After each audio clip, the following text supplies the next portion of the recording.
All right. Well, I guess you guys didn't think you'd see us, but here we are. It's the vet, the bet, the casual. We don't have many UFC cards coming up, but we knew we could probably put something together.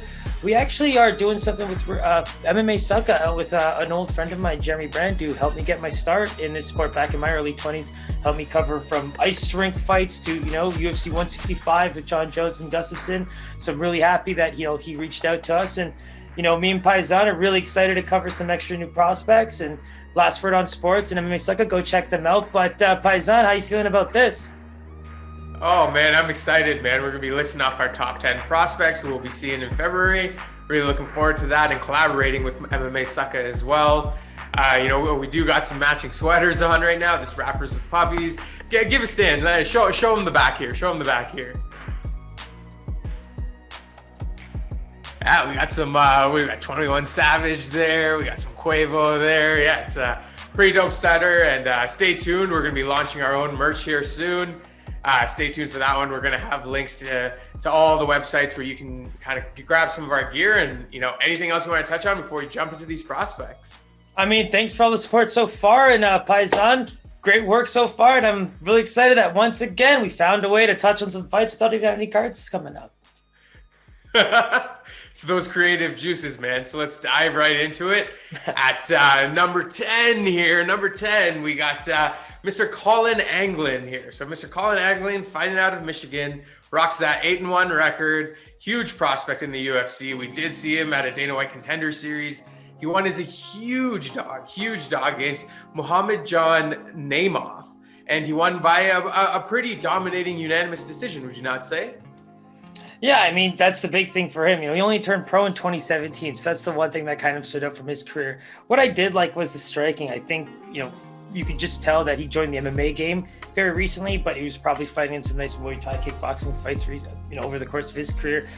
Maybe the grappling could be something that he focuses on as he, gets his feet wet in the UFC. I think that's a big thing that, some of these dominant strikers are going to find that, it's definitely a fish out of water situation sometimes when the fight all of a sudden goes to the mat. I really do like what I see from him in like the overall game. The 3 rounds that we saw, those were very exciting rounds. That's the best part, right? Like we didn't see him kind of finish early or just show one side of his game. I think that was just a really good resume, if you will, in a one fight bout. So I think we need to, feel bad about the fact that he was probably going to be ranked just maybe inside the top 10, actually probably at number 8 on our list. For sure, I think had he had that bout still scheduled, he'd probably be a little bit higher on our list. No one's going to underestimate this man anymore, as he dominated as a plus 225 dog on the Contender Series. But alas, he did withdraw from that bout, and that kind of lands him that top 10. So that dives us right into number 9 here. Number 9, we got the Mountain. We got Jared Vanderaa here, someone else that we actually saw in the Contender Series.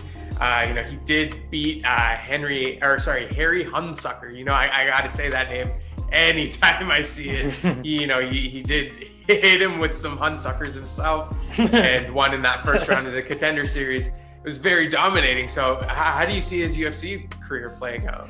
Well, the big thing for me, it's like we saw the chin at work. Hunsucker did land some real big head suckers, and the chin took it. But at the end of the day, if you're taking those kinds of blows that early in the first round, not even a UFC bout, in the Contender Series, I mean, in my opinion, he won that fight primarily on fatigue from his opponent. He was able to get kind of the shots that he needed to, if you will, on the ground, but at the same time, it was more of a push up against the fence, get him to the ground, and kind of just do enough ground and pound to the point where his opponent just wasn't really reacting enough to warrant the fight to continue. So I just really think in terms of competition and in terms of getting out of the first, second round, that kind of thing, it's already going to be a bit of an issue for him. The thing I do like about him is the LFA records. I mean, he did fight for a title in 2017 against Richard Odoms, and I think that was a 5th round loss via submission. So only 2 losses via submission. The second one is against Eden Ferreira, which is a big nog and little nog, product. So these are not terrible losses when it comes to the submission game. And again, only 2 losses via decision, only 1 win. So for me, he's the kind of guy that takes a lot of blows, ends up finding a way to win, probably by knockout. In this case, it's the short-lived type of heavyweight career unless he kind of polishes up those kinds of things.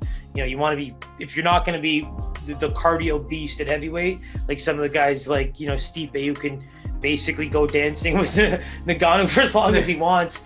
I think that's the issue for him. Yeah, and it's definitely going to come into play. So at number 9, you know, we got Jared Vanderaa. He is fighting on February 20th against Sergey Spivak. Do you believe that cardio might come into play into that fight? Well, we know that Sergey Spivak is actually quite a good fighter.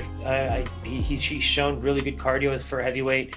I think the striking alone is going to be a bit of an issue for him. The speed, he's a very fast heavyweight. I personally think that's going to be a very tough test for Jerry, but a big shot. I mean, the chin stands up, right? If it does stand up again, yeah, look out. Yeah, it might be climbing up those ranks real quick. So stay tuned. February 20th, we'll get to see Vanderaa take on Sergey Spivak. And yeah, so that's going to dive us right into number 8.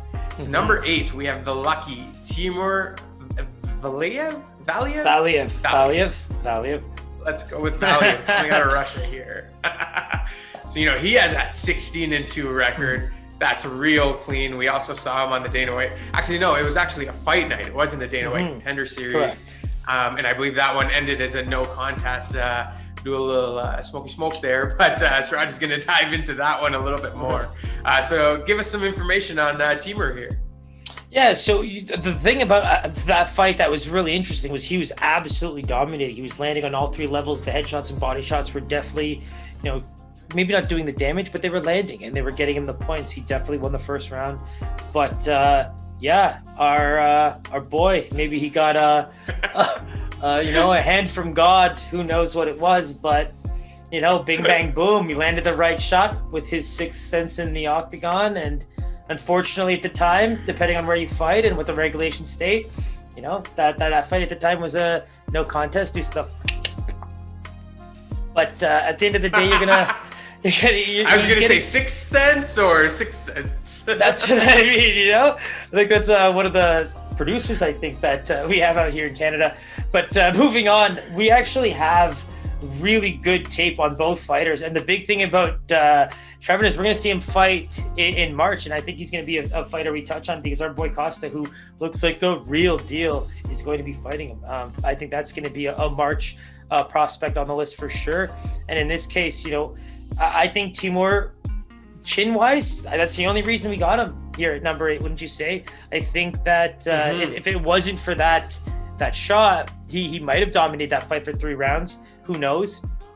But the first round was enough to see that if he can keep his hands up, if he doesn't, you know, lose that discipline factor in the octagon, he does have what it takes to basically dominate it in all facets of the game. And I did like the level changing. I did like the striking in all 3 areas. Like, those are the things that we want to see from fighters that are going to be able to work their way up. But chin is chin, you know? We're talking about a guy like Jared. We're talking about a guy like Timur. 2 very different examples of guys in similar positions. But I don't like that factor if you're not a disciplined fighter. And if that's something that he's working on, keeping that chin tucked, keeping those hands up while still, you know, landing in that volume, then we're looking at a very, very good fighter trying to climb those UFC ranks. Absolutely. And, you know, his fight on February 6th against Julio Arce will be, you know, very telling on if he's able to kind of defend himself a little bit more, protect that chin, and climb up those ranks. So as of right now, we got Timur coming in at number 8. And that takes us right into number 7 here. You know, I got to give kudos to this nickname, but the Fresh Prince, my man, Philip Rowe, coming in at 7-2. And you know, to be honest, he's won 7 straight. This guy is a true beast, trying to make a name for himself. I'm sure, you know, the ranking is as low as it is because of those numerous canceled bouts that he withdrew from. You know, that does not look good on your personal record, but in terms of a beast, let's see if he can bounce back. What do you got here for me? Yeah, so for me, I really liked what I saw from, you know, that Dana White Condensers showing. It was a 3rd round finish. He looked really good throughout the fight. And that's the big thing. We talk about it now. You need to be the complete athlete. Like, we need to see you be able to do the best things for the entire fight. Your blueprint is Max Holloway, Dustin Poirier. You know what I mean? You know, your Miocic's, your Cormier's at the heavyweights. Like, these are your blueprints, you know? Like, you have tape, you have John Jones's, you have Henry Cejudo's. You know, you might not be able to think like them, but like, you can watch this tape and see how their brains work and see, you know, how they're making these kinds of things happen at such a high level in the exact same thing you're doing for a living. You know, that's really one thing you have to kind of give a big props to these guys, because they follow tape so much, right? Like that's a big part of their game too. And I think in this case, you're seeing that, right? Yeah, absolutely. And so, you know, we will see him back in the ring on February 13th. He's taking on Gabe Green, which is going to be a great fight. Really looking forward to seeing his skills back in the ring and seeing if he can climb through those ranks real quick. It's going to be the striking, and that's the thing, right? You said he hasn't lost since the early part of his career. So for me, I really just want to see if this is a consistent fighter, and if this is the kind of guy that's going to be performing at the levels that we need him to. You know, Dana White Contenders nowadays looks like a UFC fight, but you know, not so much. Not when they're getting their title shots and not being able to stand. So exactly. And so that takes us into number 6. Number 6, we got Rafael Alvez. Again, somebody that we saw dominate on Dana White Contender Series. I believe he won by a guillotine choke. He was looking real thick against Alejandro Flores there. Really excited about this prospect, man. He comes in sporting a nice 19-9 record. A lot of those losses came early in his career, so really looking forward to seeing if he can climb up those ranks as well. Yeah, and so he kind of actually reminds me a lot of those old school Brazilian style fighters, where like that's my biggest, I guess, fan favorite part about him. He looks like so many of these guys combined into one. Your Thiago Alves, your Wanderlei Silvas, your you know, Jose Aldo's, all these guys. But that's the big thing for me. He looked really thick for the division. He was very dominant, landed a lot of strikes, and was able to finish with that guillotine. For me, it always comes down to the cardio. How do you perform against guys who might bring the volume against you? How do you perform against guys that are able to put you up against the fence? Or even if it's offensive, you know, even if you're the kind of guy that might need to get against the fence for a little bit, you know, you're taking too many shots, or you know that, you know, a great takedown right now against the fence and getting some back positioning or something like that might work really well for you.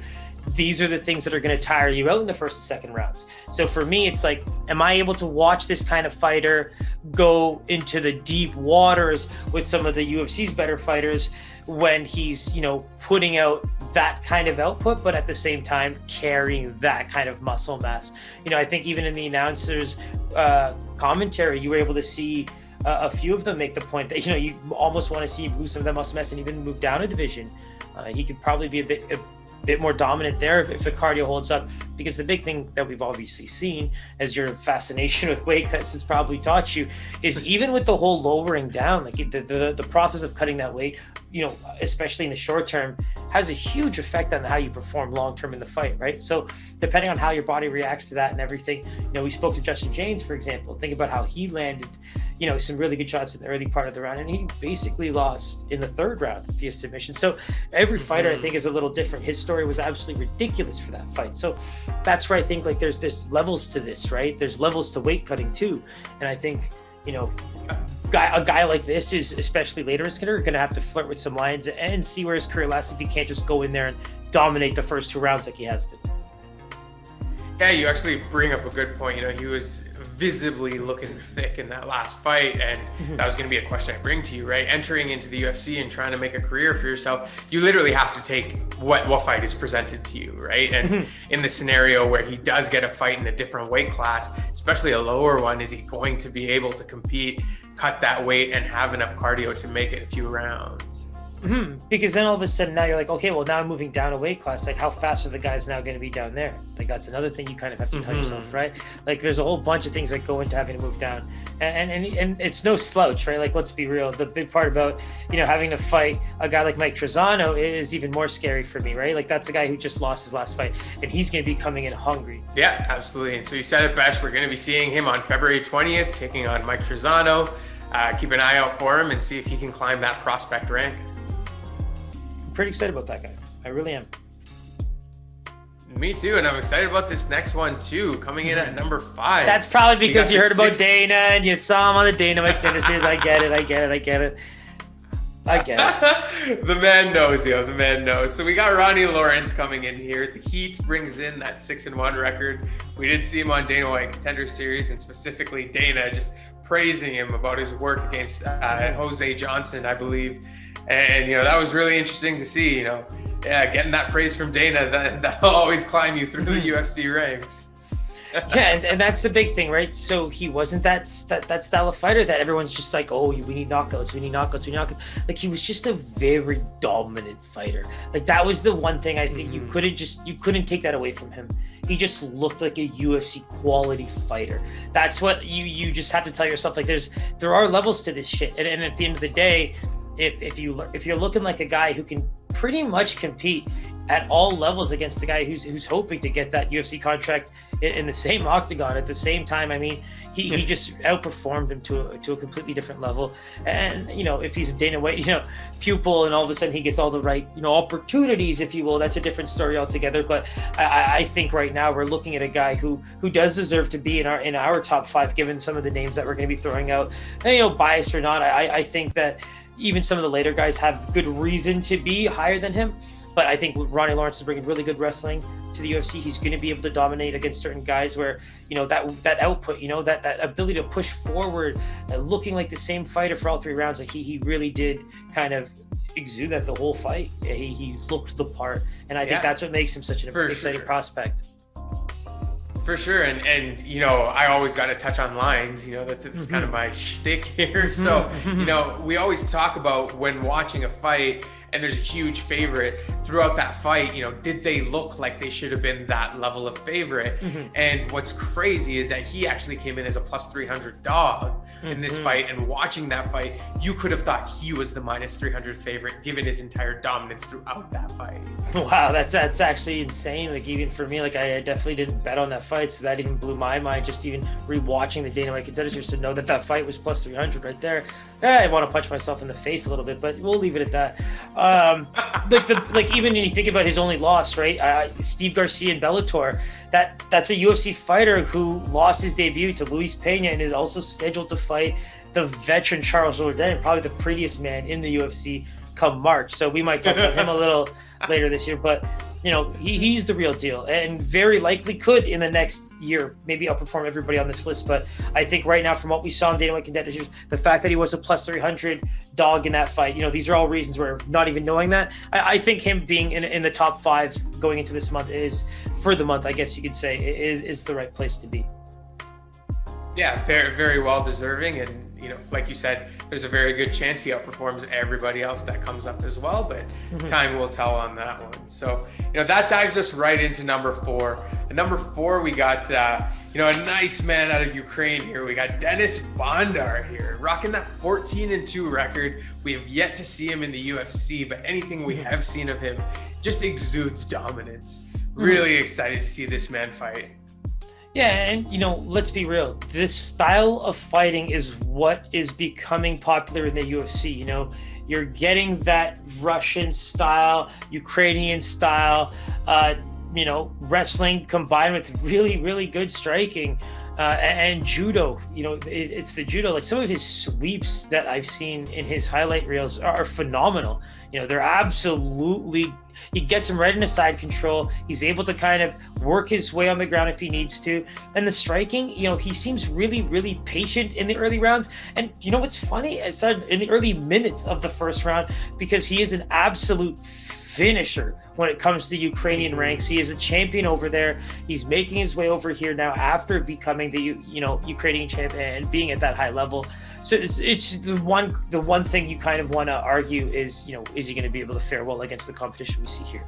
That's the big thing. But I think at this point, some of the people we're seeing come in through, you know, even the UAE, like, they have a really good promotion right now that just got featured on Dana White's Contender Series. I mean, we saw Miranda just come off a really big win in that last prelim. I believe that was it on UFC 257. Yeah. So these are the fighters now that are making the new age UFC happen, right? They're the ones taking the fights. They're the ones performing. So I can't help but feel that Denis Bondar is in a really good position right now to be that next guy. He's got really, really, really shredded looking, you know, body. And I'm thinking for his size at 125, he could be a beast to work with. I just love what I see from a patient striking and a combination of that judo and grappling. It's just, yeah, it's looking deadly. But again, potential is one thing and proving it's another. And I think that's where, you know, we're not raving it. Not everybody's talking about him, right? Because of the fact that he's doing it to Ukrainian fighters in the middle of Ukraine, and maybe not, LFA or, UAE on Dana White's Contender Series, for example. Absolutely. But, that resume speaks for itself and has to force our hand to keep him in that top 5 for now until he, does something otherwise. So we're going to be seeing him on February 6th against Ode Osborne. Stay tuned. Make sure you watch that one. It's going to be a great one. And, let's see if Bondar can climb those ranks. So that takes us into number 3. I was a little shocked here, man. My boy Megatron, we've talked about him a bit. I was surprised to see him at number 3 here. Maybe if he didn't have that canceled bout, we'd be speaking a little differently. But exactly. Let's touch on him for a little bit. Yeah, so you kind of just hit the nail on the head, right? Like he's fighting a guy that we fell in love with against Jordan Williams. Imavov was phenomenal. Nasruddin, remember him? Like, you love the name. Absolutely. So we basically have Nasruddin versus Megatron, and that's one of our most highly anticipated fights, right? Like that got canceled, so we're going to see it again. The big reason why, Phil Hawes is on this list is because he kind of deserves as much recognition as he can get right now as the prospect, because he's worked so hard for it. We've talked about so many times the Contender Series showings, finally getting to that really and all of a sudden now everybody's talking about him, right? He's the prospect to watch. He's the guy. So that's where for me, like the next 2 fighters are just people I really want to talk about as people to watch, because I think they're going to show something, especially against the competition that they have. It's going to be really interesting to watch. But in this case, I think we're going to watch a very competitive fight between Imavov and Phil Hawes. I think Imavov has enough of a chin that if he can roll with some of the bigger power punches and really read the fight a bit early and avoid as much of that early power as possible, maybe even working some takedowns as much as possible. Phil Hawes is a phenomenal wrestler, right? So it's one of these things where you kind of have to just, it's going to be a lot of in the octagon feeling out, right? I mean, if you're getting thrown with a bunch of power shots, you do have to find a way to take it to the ground or get him against the fence or something. And that's the beauty part about Imavov's game. We saw it against Jordan Williams, and the few times that Williams did land, because Imavov did look a little bit up, he was able to recover. He was able to dodge some power shots. So the big thing for me, it's like with Imavov, it's like, hey man, try to avoid some of the big stuff coming in the first 2 rounds like he kind of did against Williams. Very similar style game plan, because in the grand scheme of things, you're kind of hoping fatigue takes its part, at least in the power department, right? And that really makes it a bit more of a fair fight, because that's what we're going to be looking for, right? We're going to be looking for Phil Hawes to be just landing some serious power shots. And you can make the argument the only reason he's not in the top 2 is because of the quality of opponent that we're seeing right now. And we were high on Imavov going into his last fight, and it's hard to ignore. Maybe he lost the last fight or that one was canceled and this was his next fight. Maybe he'd be on the list instead of Phil, you know what I mean? But I just think the quality of opponent right now, for this being such a highly anticipated fight, for it to really dictate who's going to be getting kind of a nice real big step in competition from a prospect to maybe not contender, but UFC regular, if you will. I think this is a great fight to kind of dictate that, and Phil Hawes deserves to be on this list. But again, he could easily be top 2. For sure. So make sure you tune in on February 20th. He is going to be taking on Nasruddin Imavov then. We actually did preview this fight when it was originally supposed to happen on Holloway Cater. That's on January 16th. So, make sure you go check the Holloway archives. Cater? Who said Holloway Cater? Holloway Cater? Who said Holloway Cater? Holloway Cater? You said Holloway Cater. You did. Okay. Obviously, the man is still buzzing from that fight. So, make sure you go check out that full preview. We do have that full preview of Phil Hawes and Imavov, and we're really looking forward to that one. Big fight. I think that's really going to dictate a lot, at least from these lower ranked prospects, if you pay attention to the way we do.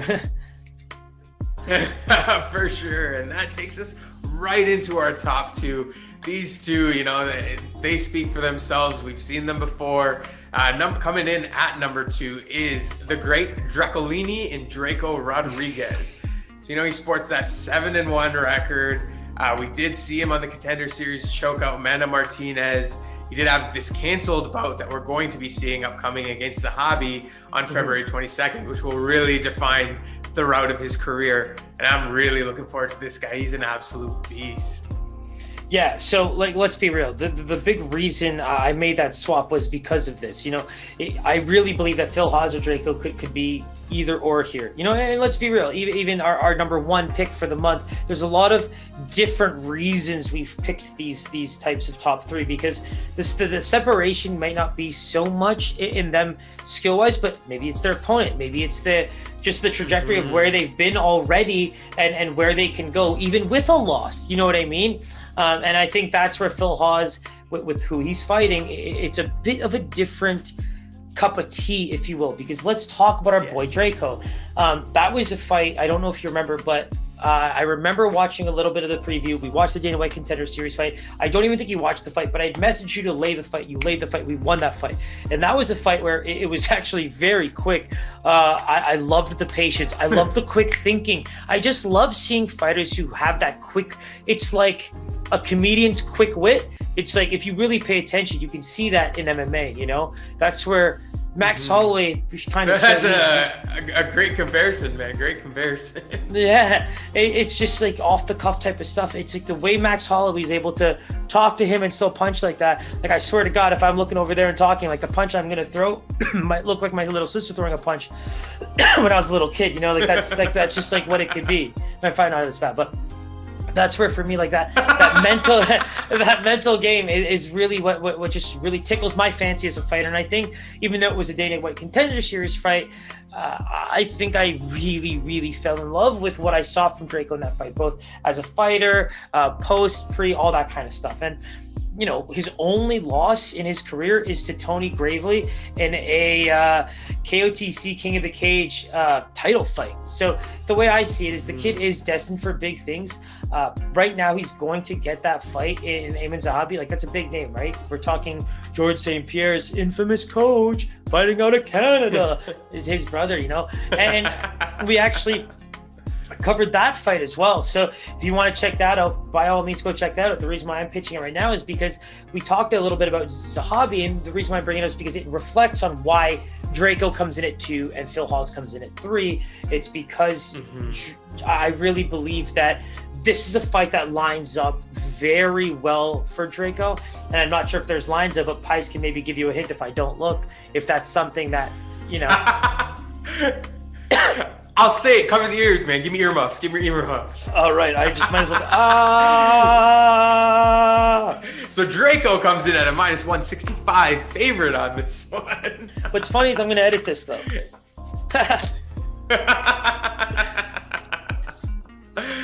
So, tune in for that one. We got Drako taking on Zahabi on February 20th. We have previewed this card before, like Suki mentioned here, so go check out that preview. It was on the Thompson Neal card back in December 19th. So go check that one out, get that full preview in, and tune in for Drako and Zahabi on February 20th. It's gonna be a great fight.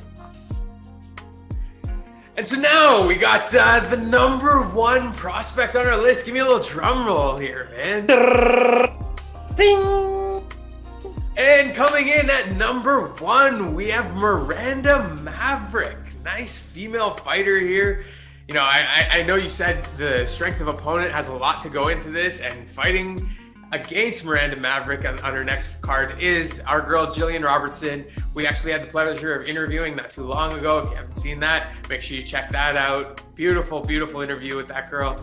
And really looking forward to this one, man. This is a nice prospect fight, and I think the winner of this one is going to have a lot to say in the UFC.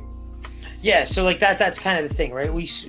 The reason why Miranda's coming in at number 1 is a handful. It's before we even get into Jillian. Miranda is a very young and promising prospect who's not just fighting anybody's. Pearl Gonzalez wins. Like, you mentioned the name Pearl Gonzalez in women's MMA, people know the name.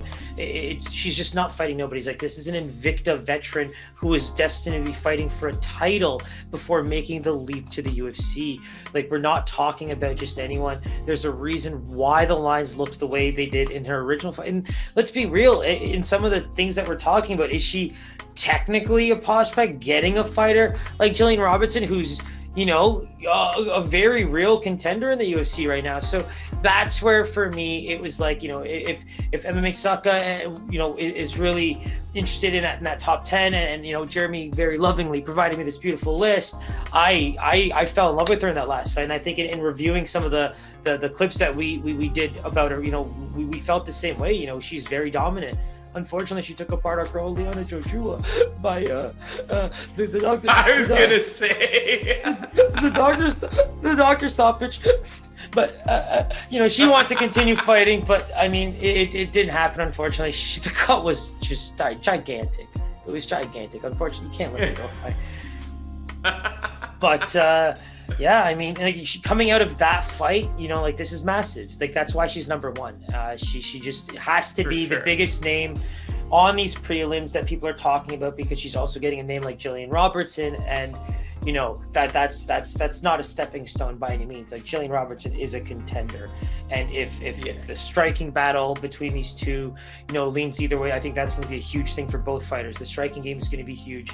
Shout out Jose Shorty Torres. That's the man basically training her in that game. That's a great striker right there. So I think once that kind of plays its part, you're going to be able to see where that grappling comes into play. Jillian Robertson's going to have very, very good submission game, but Maverick's got those powerful legs. Like, she's been able to take down some really, really good veterans. So I'm excited for that fight.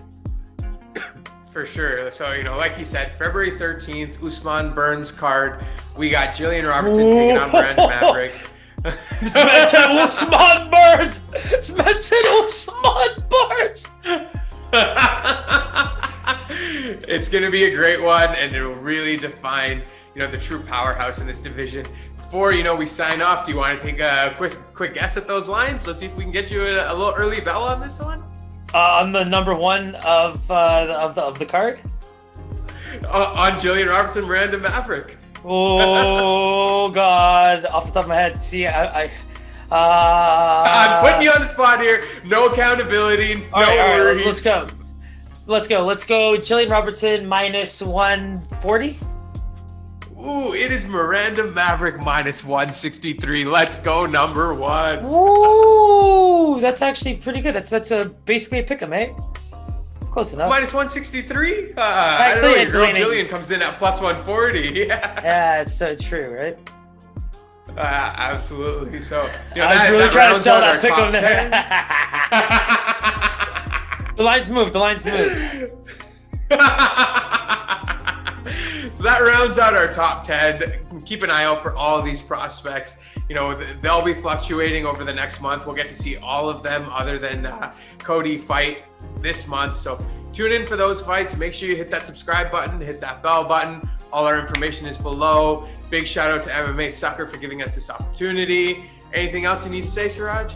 Yeah, once again, big thank you to Jeremy for setting up the list for us. Made our work very easy to kind of jump on here, make the video. He's going to be doing some write-ups over on MMASucka, so please go check those out and look forward to doing this every month. If there's anything in between that we end up being able to record, we'll definitely have that going. But for now, it's a early month thing. We're going to see how it goes for the next few months, and I'm really excited to be doing some extra MMA content with my man Faizan.